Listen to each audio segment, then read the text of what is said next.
io volessi trovare pace.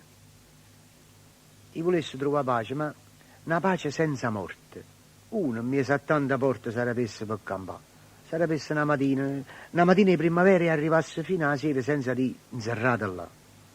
Senza sentire più la gente che ti dice io faccio, io dico, senza sentire l'amica che ti viene a consigliare, senza sentire la famiglia che ti dice ma che hai fatto, senza scendere più a patto con la coscienza e la dignità, senza leggere un giornale, la notizia impressionante che non vuoi per tutto quanto e non tiene chi ci fa, senza sentire un dottore che ti spiega la malattia, la ricetta in farmacia, l'onorario che ha papà, senza sentire sto cuore che ti parla di concettine, Rita, Brigida, Nannina, che sta sì, che là da no.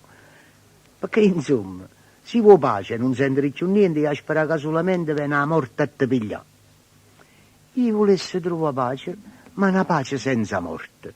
Una mi sa tanta porta sarebbe per campare.